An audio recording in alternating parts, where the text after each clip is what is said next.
After the Chiefs advanced to the Super Bowl, Taylor Swift had her arm around Ed Kelce, Travis's father, while they were celebrating. But when she saw Donna, Travis's mother, crying, she went over to give her a hug and comfort her immediately. But the most beautiful moment of the night was this. When Taylor went over to hug and kiss Travis, he was heard telling Taylor that he loves her so much it isn't even funny. And Taylor told him that she's never been so proud. Hey, I'm going to enjoy it with you guys over here. So much fun. It's no longer news that pop singer Taylor Swift is head over heels and in love with American NFL player Travis Kelce. And while Travis has had a longtime crush on Taylor, and even got her a matching bracelet as an expression of his undying love, it took a while for Taylor to see that Travis was the real deal and deserved to be given a shot. Taylor looked beyond Travis's cheesy love strategy, big body, handsome face, chiseled arms, and successful career, only to discover a loving, intelligent, bright, and understanding human being worthy of her time, energy, and of course, her heart. He's amazing. I mean, his work is obviously so incredible and I'm a big fan, but meeting him, you just get such a good, very real, very like abnormally talented, normal personality.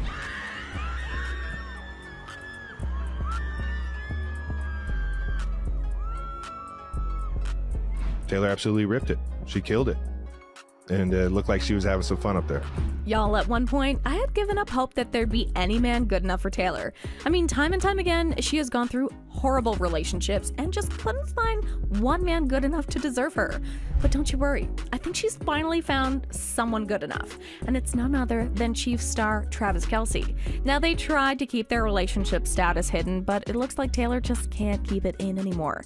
Before we get into it, make sure to give the video a thumbs up and subscribe so you never miss out on any new videos. It's free and helps us tremendously bring out new content for your enjoyment.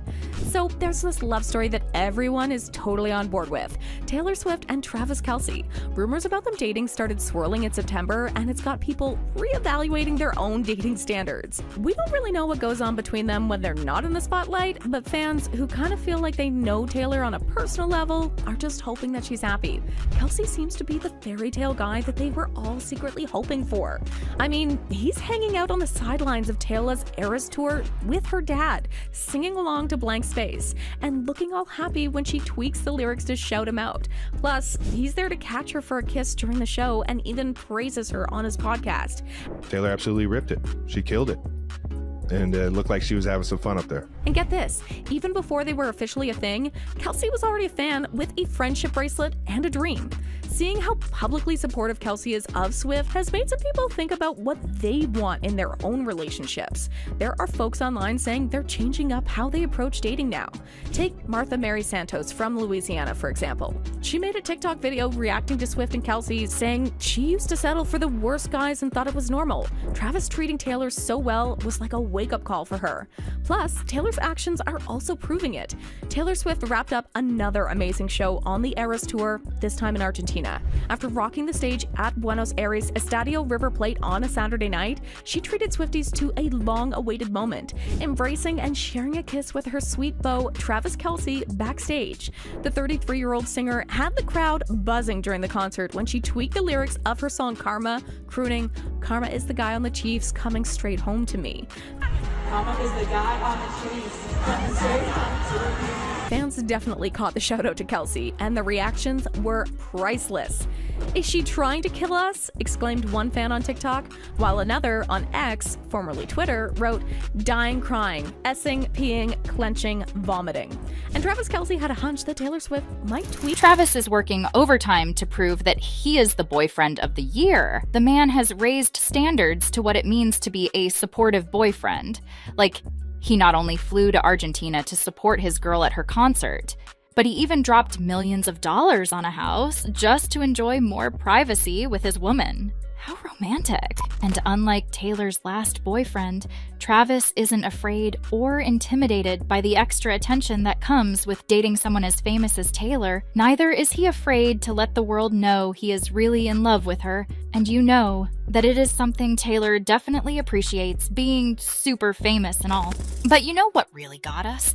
Nobody, not even you, saw this relationship coming. Like, who would have guessed Taylor's next partner would be a sportsman? Like, her choice of men are typically actors and people involved in the music industry. So the chances that her man would be an NFL player looked kinda slim and entirely unexpected, to be honest. And while we don't hate it, it makes you want to look closer at Travis and ask again, what really did it for Taylor?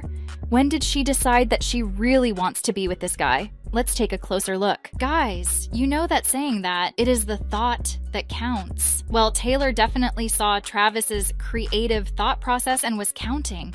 Because who dares to think of making a bracelet with his phone number on it and plan to give it to Taylor at her concert? Like, just stop, man. So here was how Travis's grand plan went. So he basically attended one of her concerts and was going to meet her during the meet and greet. So Fanboy made her a friendship bracelet with his number on it. But unfortunately, Travis's grand plan was destined to fail.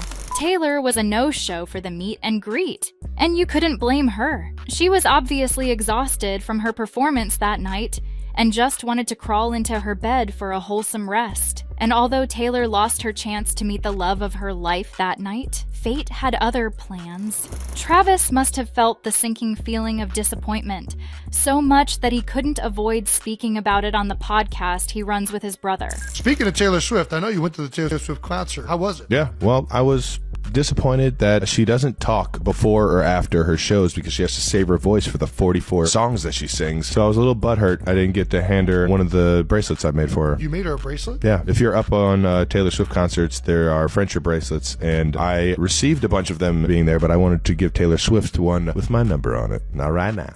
Your number's in 87 or your phone number? You know which one. She doesn't meet anybody, or at least she didn't want to meet me, so I took it personal. She probably just hasn't gotten over the Super Bowl yet. She's a big Eagles fan. Maybe she just made something up and just didn't want to talk to you. Damn it.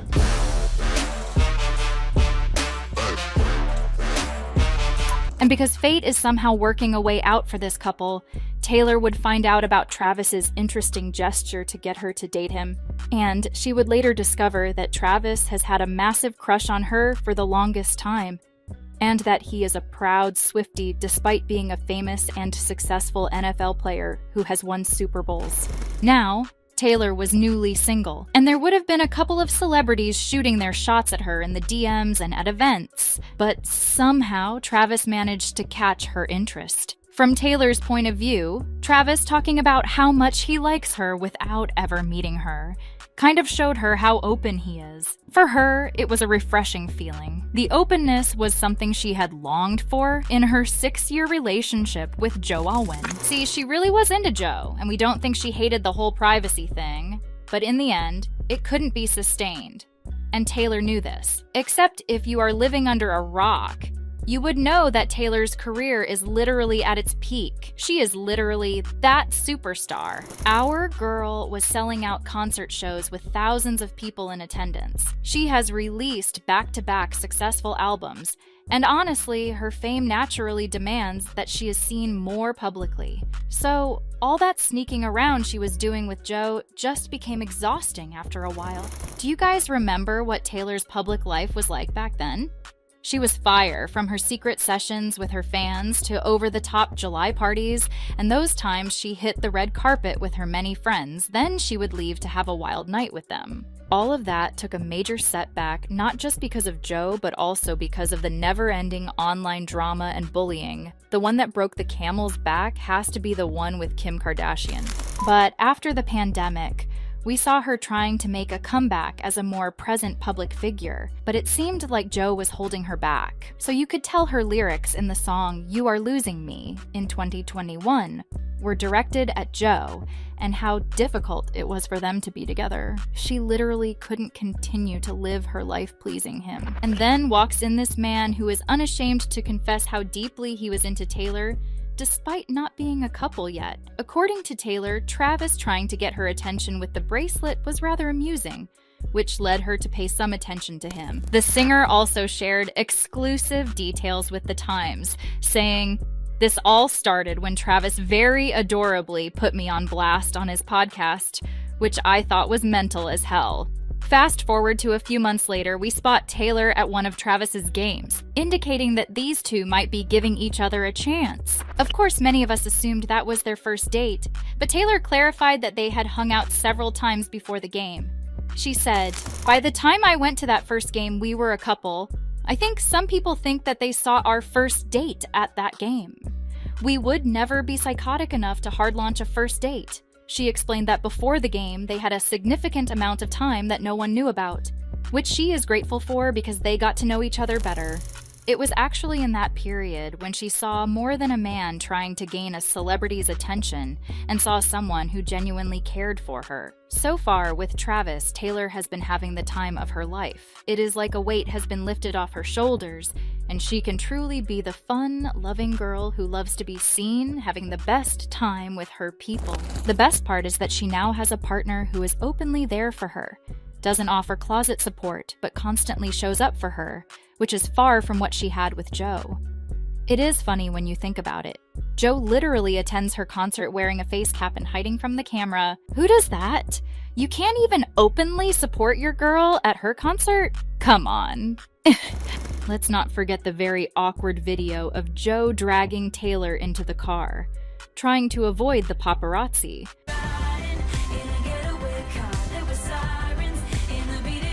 Which is a sharp contrast to how Travis just smiles with them and sometimes looks at them like they don't even exist, which is the same thing Taylor has been doing for years. And let's not even say Joe was struggling with that much attention because Travis isn't used to it either. And here is what he says about it. "I've never dealt with it," he said. "But at the same time, I'm not running away from any of it. The scrutiny she gets, how much she has a magnifying glass on her, every single day, paparazzi outside her house, outside every restaurant she goes to, after every flight she gets off. And she's just living, enjoying life. When she acts like that, I better not be the one acting all strange." The difference is super clear. Travis and Taylor are so not shying away from the heavy media presence that comes with being together. Instead, they have embraced it and are keeping it moving. So, yeah, they are definitely all for loving each other out and proud. You just know she's having a blast after saying, "When you say a relationship is public, that means I'm going to see him do what he loves. We're showing up for each other, other people are there, and we don't care," she explained. The opposite of that is you have to go to an extreme amount of effort to make sure no one knows that you're seeing someone, and we're just proud of each other behind closed doors. So, what do you think? Has Taylor found her prince charming, or would Travis crack from the pressure of being in the public eye much more than usual? Drop your thoughts in the comments below. If you don't want to miss out on the hottest celebrity news, make sure to subscribe to PopPlug. And if you want to know about Travis's love confession for Taylor at the AFC Championship game, definitely watch this next video.